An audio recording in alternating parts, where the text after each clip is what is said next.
Orient bell tiles studio से आप देख रहे हैं एबीपी न्यूज। नमस्ते भारत, एबीपी न्यूज पर हाजिर हूं मैं रोमाना इसार खान। सबसे बड़ी खबर के साथ हम शुरुआत कर रहे हैं। इस वक्त प्रधानमंत्री नरेंद्र मोदी दक्षिण अफ्रीका के लिए रवाना हो चुके हैं। आपको बता दें, पीएम मोदी 3 दिन के दक्षिण अफ्रीका के दौरे पर हैं। G20 शिखर सम्मेलन में हिस्सा लेने के लिए प्रधानमंत्री नरेंद्र मोदी जोहानिसबर्ग के लिए रवाना। और G20 जब समिट चल रही होगी, साथ ही साथ प्रधानमंत्री नरेंद्र मोदी यहां कई देशों के राष्ट्राध्यक्षों के साथ द्विपक्षीय वार्ता भी करेंगे, ये भी जानकारी सामने आ रही है। तो प्रधानमंत्री नरेंद्र मोदी की ये तस्वीरें आप देख रहे हैं। दक्षिण अफ्रीका की यात्रा के लिए रवाना हो गए हैं प्रधानमंत्री नरेंद्र मोदी। 3 दिन की यात्रा है। 23 नवंबर तक जोहानिसबर्ग में होने वाले G20 शिखर सम्मेलन में प्रधानमंत्री नरेंद्र मोदी शिरकत करेंगे। आपको बता दें, ये G20 शिखर सम्मेलन दक्षिण अफ्रीका में हो रहा है। दक्षिण अफ्रीका में G20 शिखर सम्मेलन में प्रधानमंत्री नरेंद्र मोदी की दमदार मौजूदगी होगी। ग्लोबल साउथ में नया कूटनीतिक इतिहास लिखने की ये एक बड़ी तैयारी भी मानी जा रही है। और ग्लोबल साउथ की आवाज मजबूती से प्रधानमंत्री नरेंद्र मोदी ने ही उठाई थी। G20 की मेजबानी जब भारत कर रहा था, और ऐसे में अफ्रीकन यूनियन को जो G20 में शामिल करवाया था, उसका श्रेय भी कहीं ना कहीं भारत को ही जाता है। तो वो ग्लोबल साउथ की बुलंद आवाज, और ऐसे में अब की बार G20 समिट जब साउथ अफ्रीका में हो रही है, तो वहां पर खुद प्रधानमंत्री नरेंद्र मोदी का जाना, और जो खबरें आ रही है सामने, उसके मुताबिक महत्वपूर्ण सत्र जिनकी शुरुआत होगी G20 के इस सम्मेलन में, उन सभी सत्रों में प्रधानमंत्री नरेंद्र मोदी का संबोधन भी है। इस बार G20 की थीम क्या है, ये जान लीजिए आप। Solidarity, equality, sustainability. तो ये वो थीम है जो इस बार G20 समिट की तय की गई है। और इसी के इर्द गिर्द तमाम देशों के राष्ट्राध्यक्ष G20 सम्मेलन के लिए जब जुटेंगे, तो फिर इसी के आसपास कैसे विकसित दुनिया का एक सपना साकार किया जाए, और उसमें भारत की और महत्वपूर्ण भूमिका हो जाती है, क्योंकि कहीं ना कहीं एक विश्वगुरु के तौर पर दुनिया को राह दिखाने का काम पिछले काफी समय से हम देख रहे हैं प्रधानमंत्री नरेंद्र मोदी की तरफ से किया जा रहा है। और उसी दिशा में प्रधानमंत्री नरेंद्र मोदी का ये G20 समिट में शिरकत करना अपने आप बेहद महत्वपूर्ण हो जाता है। और इस बीच पश्चिम बंगाल में जो SIR चल रहा है, उसी को लेकर घमासान तेज हो गया है। बंगाल की मुख्यमंत्री ममता बनर्जी पर बीजेपी ने पलटवार कर दिया। ममता बनर्जी को सत्ता जाने का डर सता रहा है, ये बीजेपी कह रही है। ममता बनर्जी सीसी पर निजी हमला कर रही हैं। उनका दर्द सिर्फ बांग्लादेशियों के लिए है। बीजेपी घेरती हुई ममता बनर्जी को SIR के मुद्दे पर। ममता बनर्जी को SIR के कारण सत्ता जाने का डर। ममता बनर्जी का दर्द सिर्फ बांग्लादेशियों को लेकर। बीजेपी जोरदार घेराबंदी ममता बनर्जी की करते हुए। ममता बनर्जी कौन है SIR रोकने वाला? ये तो सीधा सीधा कॉन्स्टिट्यूशनल बॉडी को अटैक कर रहा है। SIR कोई नया बात नहीं है, ये 9th SIR हो रहा है देश। और उन्होंने फर्स्ट डे से BLO को डराने का काम, इलेक्शन कमिश्नर CO के खिलाफ पर्सनल अटैक करना, CEC के खिलाफ उनको गाली देना। उन्होंने 1000 डाटा एंट्री ऑपरेटर देना था, उनका फिनांस ने रोक के रखा है।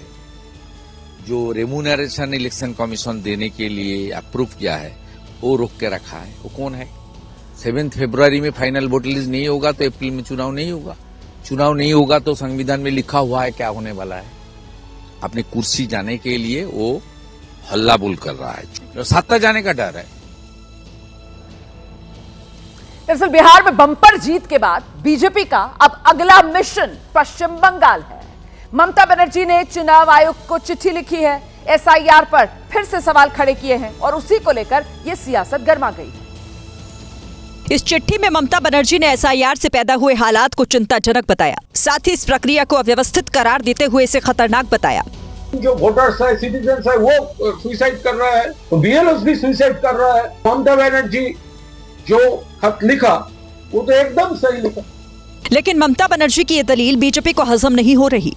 No death till now has been reported from the other state. My question is, problem lies with the SIR or the state of origin? BJP कह रही है कि ममता बनर्जी को अपना वोट खोने का डर है, जिसके चलते वो ऐसा कर रही है। तो बिहार के बाद अगला बड़ा चुनाव पश्चिम बंगाल। अपनी खास स्ट्रैटेजी के तहत बीजेपी वहां एसआईआर को अब बड़ा मुद्दा बना रही है। नीतीश कुमार के शपथ ग्रहण के दौरान गिरिराज सिंह ने बंगाल में एसआईआर का पहले ही बिगुल फूंक दिया है और कहा कि उनकी पार्टी कभी भी बंगाल को बांग्लादेश नहीं बनने देगी।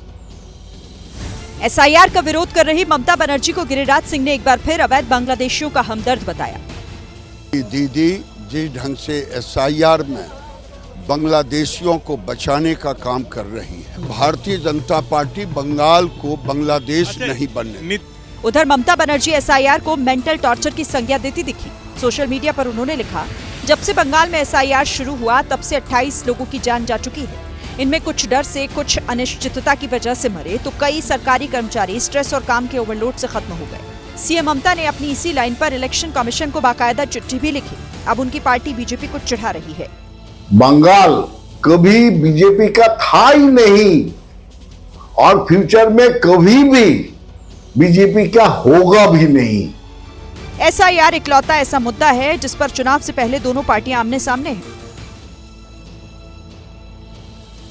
अच्छा देखिए, वैसे राजनीति को अगर अलग रख दिया जाए तो भी पश्चिम बंगाल में घुसपैठियों की समस्या से आप इनकार तो नहीं कर सकते हैं। आज एसआईआर की वजह से हालात ये बन गए हैं कि हर दिन सैकड़ों अवैध बांग्लादेशी अपना बोरिया बिस्तर लपेटकर वापस लौटने को मजबूर हो रहे हैं। इनमें कई बांग्लादेशी तो ऐसे थे जिन्होंने फर्जी दस्तावेजों के साथ 20-20 साल पश्चिम बंगाल में गुजार दिए। 20 साल पहले हम इनलीगल तरीके से आए थे। इनके कुछ एजेंट होते हैं जो पैसों के लिए ये काम करते हैं।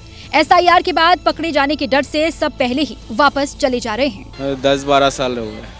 उधर हमारा रहने नहीं दे रहा है, वही तो कागज वगैरह नहीं है, इसलिए।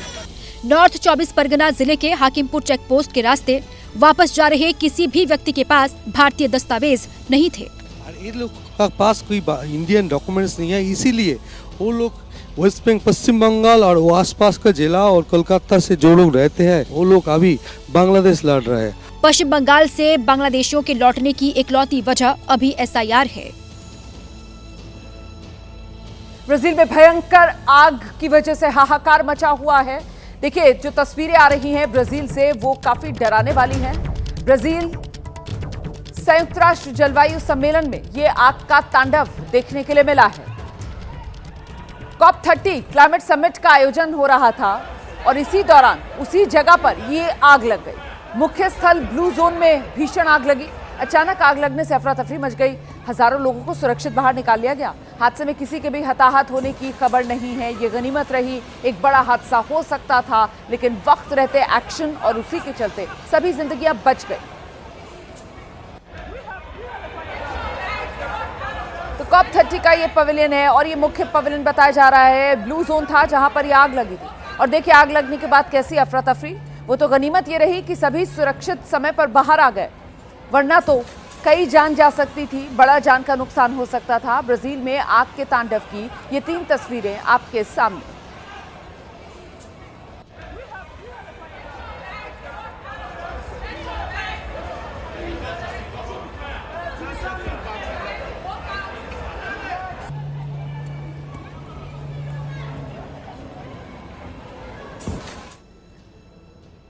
तो देखा आपने कैसे ब्राजील में ये आग की वजह से हड़कंप मचा है। संयुक्त राष्ट्र के COP30 जलवायु शिखर सम्मेलन में आग लगी।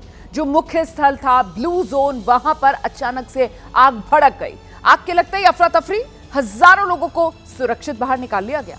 किसी के हताहत या घायल होने की कोई खबर नहीं है और आग बाकायदा उसी क्षेत्र में लगी जहां सभी महत्वपूर्ण बैठकें चल रही थी। आग लगते ही लोगों को बाहर निकालने का सिलसिला फौरन शुरू किया गया। इंफॉर्मेशन सिस्टम से अलर्ट जारी कर दिया गया। पूरे परिसर को तेजी से खाली करवाया गया। कॉन्फ्रेंस हॉल के एक कमरे में लगी अचानक आग से लोगों को सोचने का एक भी पल नहीं मिला। इस दौरान इमरजेंसी अलर्ट की वजह से जो जहां था वहीं से भागने लगे। आयोजन से जुड़े लोगों ने मोर्चा संभाला, आसपास रखे फायर एक्सटिंग्विशर का इस्तेमाल किया, लेकिन लोग इतने बदहवास थे कि आग से पहले अग्निशामक यंत्र को खोल दिया। नतीजतन आग पर न के बराबर असर पड़ा और धुएं की वजह से आग की सटीक लोकेशन दिखनी बंद हो गई। आग चारों तरफ अपना दायरा बढ़ा रही थी। लपटें इतनी भयंकर और इतनी ऊपर तक जा रही थीं कि एक दूरी के बाद लपटों के ऊपर सिर्फ काला धुआं ही दिखाई दे रहा था। साथ ही नीचे गिरती राख आग बुझाने की कोशिशों में मुश्किलें पैदा कर रही थी। आग बेलेम में चल रहे संयुक्त राष्ट्र के COP30 जलवायु शिखर सम्मेलन के मुख्य स्थल ब्लू जोन में लगी थी। आग का तांडव थमा तो चंद लोगों का जमावड़ा और आग वाली जगह पर धुएं का गुबार काबिज था। आग तो थम चुकी थी, लेकिन उससे हुआ नुकसान हर तरफ बिखरा पड़ा था। फिलहाल किसी के घायल होने की खबर नहीं है। आगे बढ़ेंगे, अगली खबर का रुख कर रहे हैं। पूरा दिल्ली एनसीआर इस वक्त खतरनाक प्रदूषण की चपेट में है। धुंध और जहरीले धुएं के जानलेवा कॉकटेल ने दिल्ली वालों की जिंदगी नर्क बना दी है। सरकार के तमाम दावे, तमाम वादे अब तक सिर्फ और सिर्फ बेअसर नजर आ रहे हैं। जिसकी मिसाल दिल्ली के अलग अलग इलाकों की ये तस्वीरें, इंडिया गेट हो या आनंद विहार, धौला कुआं हो या अक्षरधाम, हर तरफ जहरीला स्मॉग छाया हुआ है। दिल्ली एनसीआर में इतना घना स्मॉग है कि अगर कोई शख्स कुछ घंटे खुली हवा में गहरी सांस ले तो उसका अस्पताल पहुंचना तय है। OPD count has doubled. Apart from increase in OPD patients coming to emergency with acute breathing problem, as well as those who require admission, even ICU admissions have increased in number. Delhi सरकार का दावा है कि grab 4 की पाबंदियां लागू हैं, निर्माण कार्यों पर रोक है, गाड़ियों की चेकिंग की जा रही है, लगातार पानी का छिड़काव किया जा रहा है, लेकिन AQI का स्तर घटने के बजाय बढ़ रहा है। पोल्यूशन के चक्कर में मेरी वाइफ इतना बीमार हो रही है, कुछ करूं। यार ये पोल्यूशन अब से थोड़ी 10 साल से 15 साल से चल रहा है। इसका कोई स्थायी इलाज नहीं है जब तक सरकार इसके ऊपर गंभीर रूप से काम नहीं करेगी। दिल्ली के ज्यादातर इलाकों में AQI का लेवल 400 के पार है, कुछ जगहों पर तो 500 के करीब पहुंच चुका है। दिल्ली से भी बुरा हाल नोएडा और गाजियाबाद का है, जहां AQI लगातार 400 के ऊपर चल रहा है। अब आपको समझना ये होगा कि ये जो प्रदूषण है ना, ये बच्चों को भारी नुकसान पहुंचा सकता है, लेकिन इसके बावजूद दिल्ली के तमाम स्कूल्स में स्पोर्ट्स इवेंट्स चल रहे हैं। इससे जुड़ी कुछ स्कूली बच्चों की याचिका पर सुनवाई के दौरान दिल्ली हाईकोर्ट ने सरकार और स्कूल्स को जमकर फटकार लगाई। हाईकोर्ट ने दिल्ली सरकार से पूछा, प्रदूषण वाले महीनों में स्कूलों में आउटडोर स्पोर्ट्स इवेंट पर रोक क्यों नहीं लगाई जा रही। दिल्ली सरकार को कड़ी फटकार लगाते हुए कोर्ट ने कहा है, बच्चों को उनके फेफड़ों को नुकसान पहुंचाने के लिए खेल के मैदान में नहीं बुलाया जा सकता। स्कूली बच्चों ने अपनी याचिका में कहा था, हर साल यही महीने होते हैं नवंबर दिसंबर वाले, जब जोनल, इंटर जोनल, राज्य स्तरीय खेल प्रतियोगिताएं कराई जाती है, और इन्हीं महीनों में दिल्ली की हवा गंभीर खतरनाक स्तर पर पहुंची हुई होती है प्रदूषण के मामले में। सुनवाई के दौरान कोर्ट ने पूछा, सरकार अपनी जिम्मेदारी से क्यों भाग रही है? क्या सरकार को नहीं पता कि इन महीनों में प्रदूषण की स्थिति कितनी गंभीर हो जाती है? हाईकोर्ट ने दिल्ली सरकार को अब 4 हफ्ते का वक्त दिया है जवाब देने के लिए, और साथ ही अगले साल से ये जो खेलों का वार्षिक एनुअल कैलेंडर जो होता है, इसको दोबारा तय करने के निर्देश भी दिए हैं। और साथ ही साथ कहा गया है, आउटडोर खेलों का आयोजन प्रदूषण वाले महीनों में बिल्कुल ना करवाया जाए। उत्तर प्रदेश के सहारनपुर में नीलगाय के चलते बड़ा हादसा हुआ है। 2 नीलगाय खेत से निकलकर दौड़ते हुए सड़क की तरफ आ गई, और उसी के चलते बाइक सवार 3 लोग बुरी तरह घायल हुए। दौड़ते हुए दोनों नीलगाय बाइक से टकरा गई, और इसके बाद दोनों को कार ने टक्कर मार दी। एक तरफ बाइक सवार 3 लोग जमीन पर गिरे, दूसरी तरफ दोनों नीलगाय।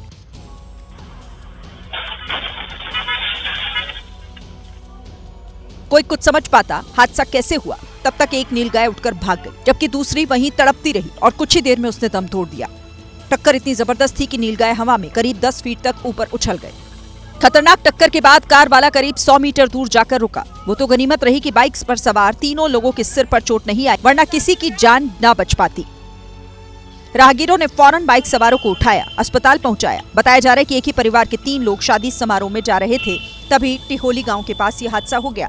तस्वीरें पेट्रोल पंप पर लगे CCTV कैमरे में रिकॉर्ड हो गई।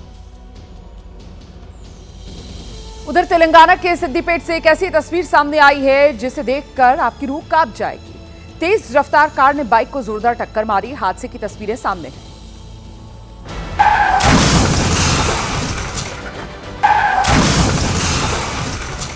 टक्कर का वीडियो देख ऐसा लगा मानो कार में शैतान बैठा हो।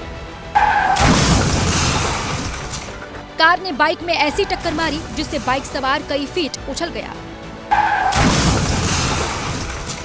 बाइक किसी और तरफ गिरी और बाइक सवार कहीं और। हादसे का यह डरावना वीडियो पीछे से आ रही दूसरी कार के डैश कैम में कैद हो गया। सड़क पर ट्रैफिक बेहद कम था, कार की स्पीड भी ठीक ठाक थी, लेकिन जैसे ही कार पेट्रोल पंप के पास पहुंची, कार सवार को पता नहीं क्या भूत सवार हुआ, उसने स्टीयरिंग दूसरी लेन की तरफ मोड़ दी। एक बाइक टक्कर से बची, लेकिन दूसरी बाइक नहीं बच सकी और ये जबरदस्त हादसा हो गया। उधर दिल्ली ब्लास्ट के बाद कई लोग शक के दायरे में आए हैं और इसी में एक अल फलाह यूनिवर्सिटी के चेयरमैन जवाद सिद्दीकी, जिनके 4 मंजिला मकान पर बुलडोजर चलाने की तैयारी में है प्रशासन। दरअसल मध्य प्रदेश में महू कैंटोनमेंट बोर्ड ने बड़ी कार्रवाई करते हुए जवाद अहमद सिद्दीकी के परिवार के नाम दर्ज एक आवासीय संपत्ति को अवैध निर्माण घोषित कर दिया। बोर्ड ने मकान पर नोटिस चस्पाकर 3 दिनों के भीतर अवैध हिस्सा ध्वस्त कराने का निर्देश दिया। साथ ही बोर्ड ने चेतावनी दी कि अगर निर्देशों का पालन नहीं हुआ तो संबंधित पक्ष से इस पर होने वाला खर्च भी वसूला जाएगा। महू के मुकेरी मोहल्ले में बना ये 3 मंजिला मकान जवाद अहमद सिद्दीकी के पिता के नाम पर दर्ज है। इसमें अवैध रूप से बेसमेंट भी बनाया गया है। जवाद अहमद सिद्दीकी समेत पूरा परिवार करीब 25 साल पहले महू छोड़कर हरियाणा के फरीदाबाद शिफ्ट हो गया था। बावजूद इसके मकान में कुछ लोग रह रहे हैं जिन्हें नोटिस दिया गया। आपको बता दें कि दिल्ली लाल किला ब्लास्ट केस में अल फलाह यूनिवर्सिटी पर जांच एजेंसियों की पैनी नजर है। मुख्य आरोपी डॉक्टर उमर नबी समेत कई संदिग्धों का इस संस्थान से सीधा संबंध सामने आने के बाद यूनिवर्सिटी को जांच का एपिसेंटर माना जा रहा है। कुछ दिन पहले ही ईडी ने जवाद सिद्दीकी को मनी लॉन्ड्रिंग केस में गिरफ्तार भी किया। उधर महाराष्ट्र में भाषाई विवाद जानलेवा बन रहा है। आरोप है कि मराठी ना बोलने के बाद पिटाई से एक युवक इतना ज्यादा मानसिक तनाव में आ गया कि उसने खुदकुशी कर ली। अर्णव खैरे कल्याण ईस्ट के 30 गांव नाका इलाके का रहने वाला था। पिता का आरोप है कि मराठी ना बोलने पर लोकल ट्रेन में कुछ लोगों ने उसकी बुरी तरह पिटाई कर दी। इस पिटाई के बाद मानसिक तनाव में आए अर्णव ने घर लौटकर फांसी लगा ली। मुलगा नेहमीप्रमाणे कॉलेजला निघाला। सकाळी ट्रेनमध्ये बसून जात असताना त्याला ट्रेनमध्ये धक्काबुक्की लागत होती। तर समोर त्याचा एक हिंदी भाषिक होता। आता तो कुठला होता ते मी असं सांगू शकत नाही की तो यूपीचाच होता की कुठला होता तो आणि त्याला मी सांगितलं माझ्यावर धक्का येतोय म्हणून तो त्याला हिंदीतून त्यांनी सांगितलं की भाई थोड़ा आगे धक्का दो। इधर पुलिस ने मामले में शिकायत दर्ज कर ली है। एसीपी के मुताबिक मामले की तफ्तीश की जा रही है। सीसीटीवी खंगाले जा रहे हैं। और अमेरिकी राष्ट्रपति डोनाल्ड ट्रंप के बेटे हैं डोनाल्ड ट्रंप जूनियर अपनी पत्नी के साथ रिलायंस के वन तारा पहुंचे। यहां उन्होंने गणपति का आशीर्वाद लिया और भगवान शिव की भी पूजा अर्चना की। जामनगर में हर हर महादेव गूंजते नारों के बीच भगवान शिव का आशीर्वाद लेते ट्रंप के बेटे डोनाल्ड ट्रंप जूनियर और उनकी पत्नी डायना भक्ति भाव में डूबे नजर आए। दरअसल भारत दौरे पर परिवार के साथ पहुंचे डोनाल्ड ट्रंप जूनियर जामनगर पहुंचे, जहां एयरपोर्ट से उनका काफिला सीधे रिलायंस के वनतारा पहुंचा। जामनगर रिफाइनरी कॉम्प्लेक्स के ग्रीन बेल्ट में लगभग करीब 3500 एकड़ में फैले वनतारा में दुनिया भर के घायल, शोषित और लुप्तप्राय जीवों को शेल्टर दिया जाता है। वनतारा में अनंत अंबानी के साथ ट्रंप जूनियर और उनके परिवार ने गणपति के चरणों में शीश नवाए और गणपति का आशीर्वाद दिया। और अब आपको दिखाते हैं एक मां की ममता। आखिरी सांस तक अपने बच्चे को बचाने की जद्दोजहद करती एक मां। असम में खाई में गिरे बच्चे को हथनी निकाल कर ही मानी है। हाथी के बच्चे को फंसा देख स्थानीय लोग भी पहुंच गए थे बुलडोजर लेकर, लेकिन मां का प्यार सब पर भारी पड़ा। काजीरंगा नेशनल पार्क से सटे बार चापोरी इलाके की इस तस्वीर को देखिए। आपको बुलडोजर के आगे हाथी का बच्चा और हाथी दिखाई दे रहा होगा। दरअसल हाथी का ये बच्चा गड्ढे में फंसा हुआ है और मां उसे निकालने की कोशिश कर रही है। असम के शकुंजरी इलाके में लोग जंगली हाथियों से अपनी फसल को बचाने के लिए रात में पहरा देते हैं। बीती रात लोगों को हाथियों के चिंघाड़ने की आवाज सुनाई दी तो वो आवाज की तरफ बढ़े। उन्होंने जो देखा उसके बाद लोग भी हाथी के बच्चे को बचाने का इंतजाम करने लगे। जल्दी से एक एक्सीवेलेटर का इंतजाम किया गया और आधी रात में ही बचाव अभियान शुरू करने की तैयारी की गई। पास के हाथी खुली फॉरेस्ट रेंज के स्टाफ ने पूरा सहयोग दिया और मदद के लिए मौके पर पहुंचे, लेकिन सब बेकार साबित हुआ। हाथी ने बहुत ज्यादा सब्र, ताकत और मां का फर्ज निभाया। धीरे से अपनी सूंड और पैरों का इस्तेमाल करके अपने घायल बच्चे को खाई से उठाया और बाहर निकाला। जब बच्चा सुरक्षित जमीन पर आ गया तो वो उसे बाकी झुंड के साथ जंगल में वापस ले गई। आगे बढ़ेंगे। अपने बयानों को लेकर अक्सर विवादों में रहने वाले उत्तर प्रदेश के दर्जा प्राप्त राज्य मंत्री रघुराज सिंह एक बार फिर सुर्खियों में आए।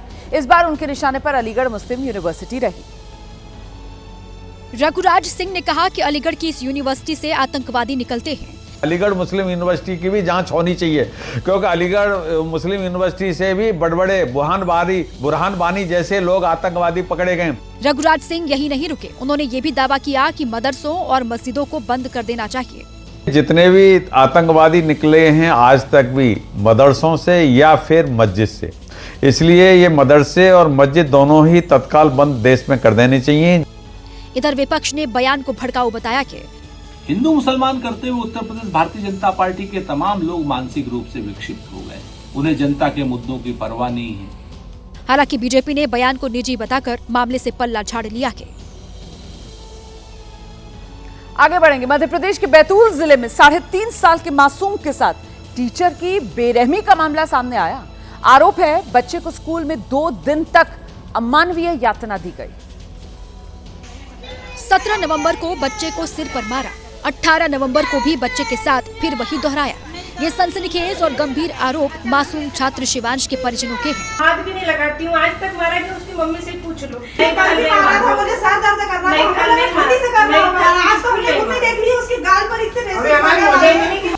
पुलिस की मौजूदगी में काफी देर तक बवाल मचा। टीचर इनकार करती रही और परिजन सवाल उठाते दिखे। मासूम के परिवार ने स्कूल की मान्यता रद्द करने की मांग की है। जिला शिक्षा विभाग ने इस मामले में जांच टीम का गठन किया है। उधर उत्तर प्रदेश के हरदोई के संडीला कस्बे से एक बड़ी लापरवाही का मामला सामने आया। यहाँ एक स्कूल में अचानक से गैस लीक हुई है, जिससे कई बच्चे अस्पताल पहुंच गए। गैस की गंध फैलते ही बच्चे घबराकर क्लास से बाहर भागे। पूरे स्कूल में हड़कंप मच गया। बड़ी संख्या में बच्चों के माता पिता स्कूल पहुंचे। गैस की गंध से कई बच्चे बेहोश होकर गिर पड़े। कुछ को खांसी और उल्टी होने लगी। बच्चों को अस्पताल ले जाया गया। हरदोई के संडीला कस्बे के लायंस पब्लिक स्कूल में हुए इस गैस कांड में 16 बच्चे बीमार हो गए, जिनका अस्पताल में इलाज चल रहा है। यूपी के मुख्यमंत्री योगी आदित्यनाथ ने मामले की जांच और अधिकारियों को बच्चों का बेहतर से बेहतर उपचार कराने के निर्देश दिए। अच्छा, हमारे देश में महिला सशक्तिकरण को लेकर बातें बहुत होती हैं, लेकिन जमीन पर उनका असर कोई खासा दिखता नहीं है। अब मैं ऐसा क्यों कह रही हूँ, इसके लिए आपको उत्तर प्रदेश की बस्ती से जो तस्वीरें आई हैं वो देखना चाहिए। इन गुंडों को ना पुलिस का कोई डर है और ना कानून का कोई खौफ। अगर होता तो खाकी वर्दीधारी के सामने इस तरह महिलाओं को मारने की हिम्मत कभी ना करते। देखिए कैसे युवक ने महिलाओं को गिरा गिरा कर मारा, उनके बाल खींचे। दरअसल लड़ाई जमीन को लेकर शुरू हुई। पीड़ितों ने दबंगों से बचाव के लिए 112 पर कॉल कर पुलिस को बुलाया। पुलिस आई, लेकिन इससे गुंडे और ज्यादा नाराज हो गए और महिलाओं पर उनका गुस्सा फूट पड़ा। इस दौरान पुलिस कर्मियों ने ना तो उनको रोका न टोका। एक हाथ पर हाथ धरा खड़ा रहा तो दूसरा सिर्फ वीडियो बनाता हुआ दिखाई दिया। उधर उत्तर प्रदेश के ही बुलंदशहर में दबंगों के हौसले बढ़ रहे हैं। बुलंदशहर के पहासू में दबंग एक घर में घुस गए, जहां उन्होंने महिलाओं के साथ जमकर मारपीट की। घर में चीख पुकार मच गई। महिलाएं रहम की गुहार लगाती रही, लेकिन दबंग मारपीट करते रहे। दबंगों ने महिलाओं को जमीन पर गिराया, लात घूंसे चलाए, महिलाओं को बुरी तरह घसीटा। एक दबंग ने तो महिला की गर्दन पर पैर रखकर उसकी जान लेने की भी कोशिश की। कुछ लोग बीच बचाव करते भी दिखे, लेकिन दबंग नहीं माने और महिलाओं को बेरहमी से मारते रहे।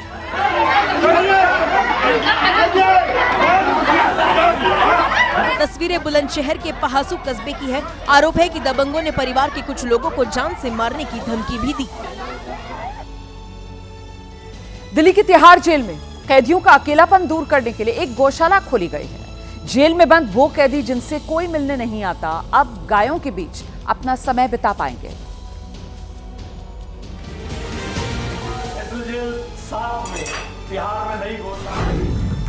इस पहल की शुरुआत के लिए दिल्ली के लेफ्टिनेंट गवर्नर वीके सक्सेना और उनके साथ मंत्री आशीष सूद जेल की नई गौशाला पहुंचे। ये सिर्फ प्रशासनिक योजनाएं नहीं है, ये नई सोच का ऐलान है। एलजी सक्सेना के पहुंचने के बाद जेल के अधिकारियों ने उन्हें गाय और बछड़े के दूध पीने वाली शुभ मूर्ति भेंट की। इसके साथ एलजी ने गौशाला की गाय को तिलक भी लगाया। जेल में गौशाला खोलने की मुहिम काऊ थेरेपी के तहत की गई है, जिसके तहत गौशाला बनाकर जेल में कैदियों की मेंटल हेल्थ ठीक करने की कोशिश होगी। वो कैदी जो अकेलापन महसूस करते हैं, उन्हें गौशाला में लाया जाएगा।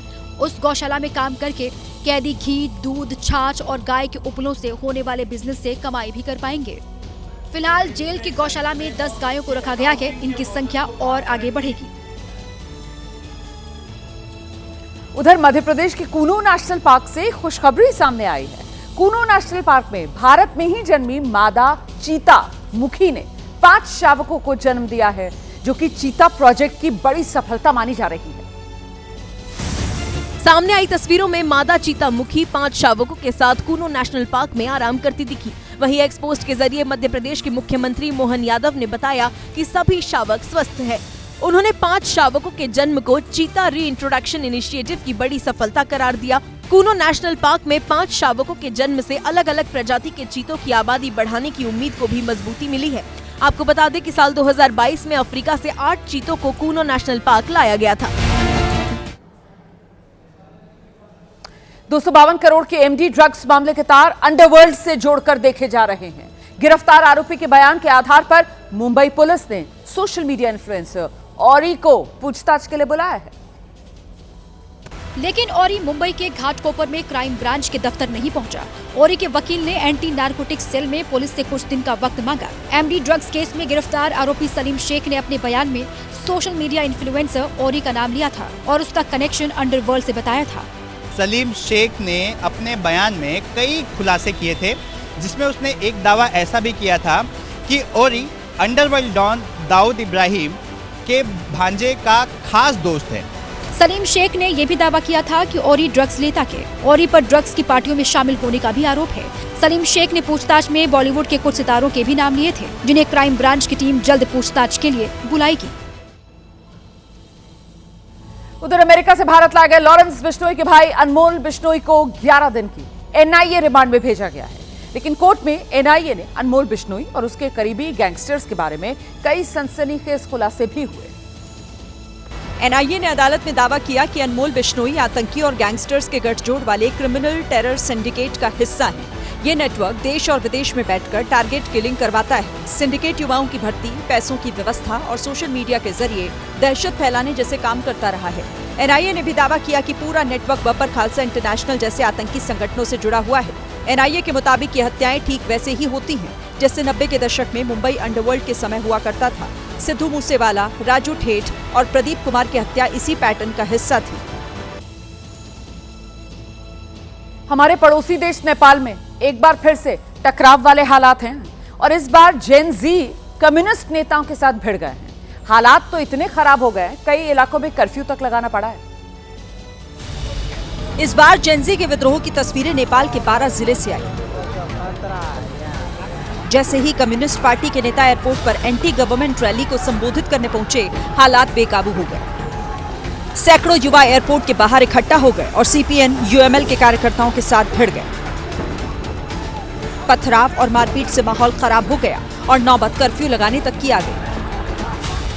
सड़क पर अब पुलिस का पहरा है। बुद्ध एयरलाइंस की सभी घरेलू उड़ानें रद्द कर दी गई हैं। इधर पीएम सुशीला कार्की ने हिंसा पर अफसोस जताया। अच्छा, आने वाले 10-20 साल में क्या दुनिया का चलन बदलने वाला है? मैं ये सवाल आपसे क्यों कर रही हूं? क्योंकि 10-20 साल में पैसों की जरूरत नहीं होगी, सारे काम एआई रोबो करेंगे। ये दावा एलन मस्क कर रहे हैं।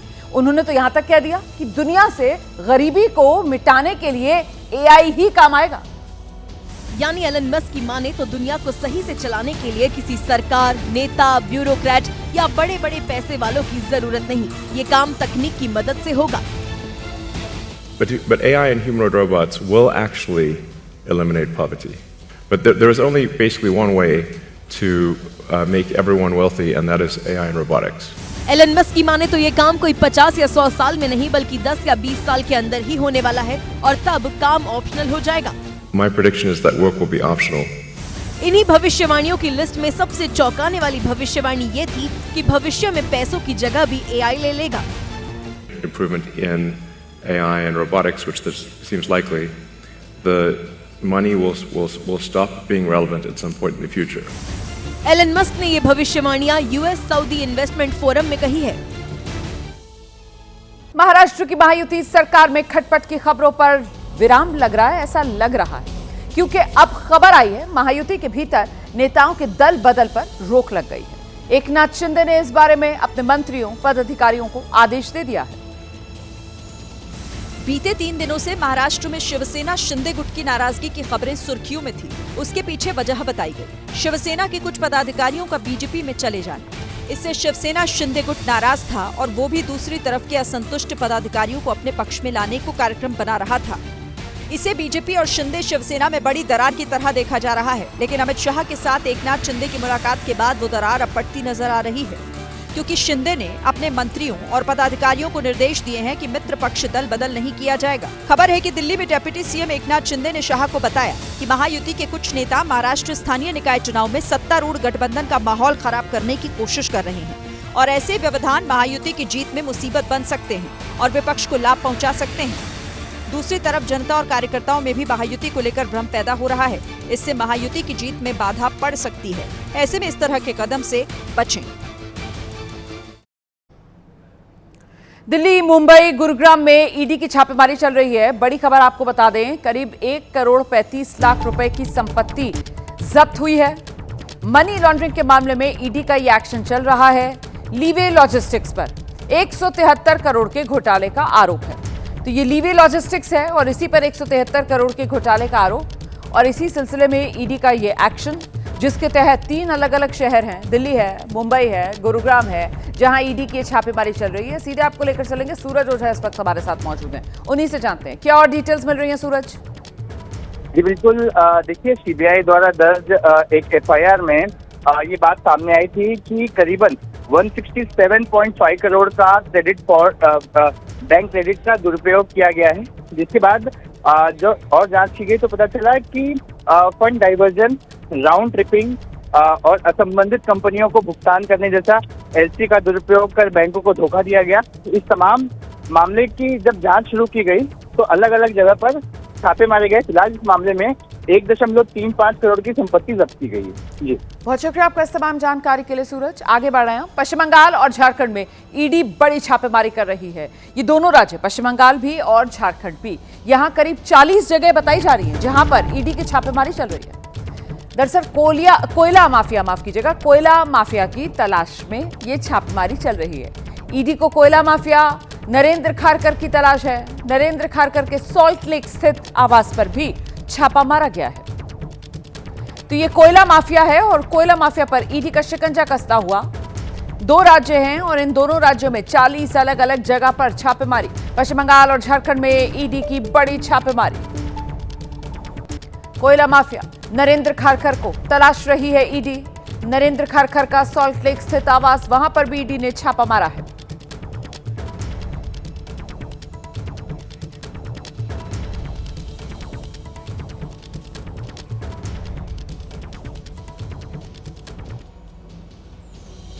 आगे बढ़ेंगे, अगली खबर का रुख करेंगे। नीतीश कुमार ने 10वीं बार बिहार के मुख्यमंत्री के रूप में शपथ ले ली है।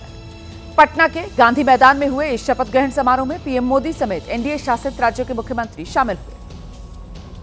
मैं नीतीश कुमार सत्य निष्ठा से प्रतिज्ञान करता हूं। गांधी मैदान इस ऐतिहासिक क्षण का गवाह बना और पीएम मोदी इसके साक्षी। मुख्यमंत्री के रूप में मैं अपने कर्तव्यों का श्रद्धापूर्वक और शुद्ध अंतःकरण से निर्वहन करूंगा। 25 साल पहले पहली बार 7 दिन के लिए मुख्यमंत्री बनने वाले नीतीश कुमार जब 2005 में दूसरी बार सीएम की कुर्सी पर बैठे तो उनको हटा पाना हर किसी के लिए नामुमकिन हो गया। पिता शपथ ले रहे थे और बेटा मंच के सामने बैठा था। जनता ने ये खुशी दी है हमारे एनडीए परिवार को। पापा को भी बधाई देता हूँ कि वो 10वीं बार सीएम का पद ले रहे हैं। शपथ ग्रहण संपन्न हुआ तो पीएम मोदी बिहार के स्टाइल में मंच से गमछा लहराना नहीं भूले। इस कार्यक्रम में गृह मंत्री अमित शाह और बीजेपी के राष्ट्रीय अध्यक्ष जेपी नड्डा के अलावा एनडीए शासित राज्यों के मुख्यमंत्री और कई मंत्री भी शामिल हुए थे। तो गांधी मैदान का ऐतिहासिक ये मैदान था, ऐतिहासिक शपथ ग्रहण समारोह था और यहाँ पर दो नेता और जो सुर्खियों में आ गए, एक तो सम्राट चौधरी और दूसरे विजय सिन्हा। इस बार फिर बीजेपी के ये दोनों नेता डिप्टी सीएम बनाए गए। मैं सम्राट चौधरी ईश्वर की शपथ लेता हूँ। सम्राट चौधरी ने शपथ ली और सीधे प्रधानमंत्री नरेंद्र मोदी के पास पहुंचे। पीएम मोदी ने उन्हें बधाई दी और फिर वो अपनी कुर्सी पर चले गए। इसके बाद बारी आई विजय सिन्हा की। मैं विजय कुमार सिन्हा ईश्वर की शपथ लेता हूं। शपथ लेने के बाद विजय सिन्हा भी पीएम मोदी के पास पहुंचे और उनका आशीर्वाद लिया। यानी सरकार भले नई बनी लेकिन मुख्य चेहरे पुराने ही रहेंगे। सुशासन की सरकार सुशासन से समृद्धि की ओर ले जाएगा, उनके विश्वास पर खरा उतरेगा। अब नई सरकार के सामने सबसे बड़ी चुनौती वादों को पूरा करने की है। तो नीतीश कुमार की सरकार इस बार भी जातीय फूलों का गुलदस्ता ज्यादा नजर आई है। मंत्रिमंडल में हर जाति को साधने की कोशिश की गई है, हर समाज तक संदेश पहुंचाया गया है। सम्राट चौधरी और विजय सिन्हा के बाद 5 मंत्रियों को एक साथ शपथ दिलाई गई। ईश्वर की शपथ लेता हूं कि मैं विधि द्वारा स्थापित भारत। नीतीश सरकार में जिन 26 मंत्रियों को जगह दी गई है उसमें 15 पुराने थे तो 11 नए। 26 मंत्रियों की लिस्ट में 14 बीजेपी के, 8 जेडीयू के, 2 एलजेपी आर के और एक हम और आरएलएम के विधायक रहे। इस मंत्रिमंडल में 12 मंत्री ओबीसी और ईबीसी समाज से हैं, 8 सवर्ण हैं, 5 एससी हैं और जमा खान के तौर पर एक मुस्लिम चेहरा भी शामिल किया गया। ये जनता का प्यार है, सबने नेता से प्यार किया है, नेता को चाहा, नेता ने काम किया है। नीतीश कुमार के मंत्रिमंडल में परिवारों का भी दबदबा दिखा। उपेंद्र कुशवाहा के बेटे जो अभी तक किसी भी सदन के सदस्य नहीं है, उन्हें मंत्री बनाया गया। तो वहीं जीतन राम मांझी के बेटे को दोबारा मंत्रिमंडल में जगह दी गई। अच्छा देखिए, शपथ ग्रहण समारोह के बाद अब जो अगला सवाल है बिहार में, वो स्पीकर की कुर्सी को लेकर है। बिहार की नई सरकार अब तक पुराने स्वरूप में ज्यादा दिखाई देती है, तो क्या स्पीकर का पद इस बार भी बीजेपी के पास ही आएगा? सूत्र बता रहे हैं कि गया से 9 बार के विधायक प्रेम कुमार का नाम स्पीकर की कुर्सी के लिए तय हो गया। प्रेम कुमार बिहार विधानसभा के सबसे वरिष्ठ सदस्य भी हैं। बिहार की जनता को कोटि कोटि नमन, बिहार की जनता के प्रति आभार कि उन्होंने इतना बड़ा जनादेश देके नीतीश कुमार जी को 10वीं बार मुख्यमंत्री बनाया। सभी जिम्मेदारियों का निर्वहन किया जाएगा, जो जनता के साथ कमिटमेंट है उसको एक एक करके पूरा किया जाएगा। प्रेम कुमार पहले नीतीश कुमार की कैबिनेट में मंत्री रह चुके हैं, लेकिन इस बार नई भूमिका में नजर आ सकते हैं। और एक तरफ बिहार में नीतीश कुमार 10वीं बार सीएम पद की शपथ ले रहे थे, दूसरी ओर जन स्वराज के संस्थापक प्रशांत किशोर गांधी आश्रम में मौन उपवास पर बैठे थे।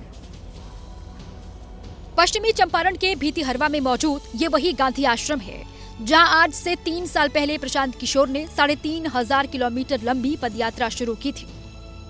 प्रशांत किशोर अपने समर्थकों के साथ गांधी आश्रम पहुंचे, पहले माल्यार्पण किया और फिर पुष्पांजलि देने के बाद मौन व्रत शुरू किया। इधर पीके ने मौन उपवास को राजनीतिक कार्यक्रम नहीं बल्कि आत्मिक प्रायश्चित बताया है कि जन स्वराज अपने उस अभियान में असफल रही है। हम इस बात में सफल नहीं हो पाए कि लोगों को बिहार की सही हालत, इस हालत से निकलने का सही रास्ता और सही तरीका बता सकें। बिहार चुनाव में प्रशांत किशोर की पार्टी 238 सीटों पर मैदान में थी, लेकिन एक भी सीट नहीं जीत पाई।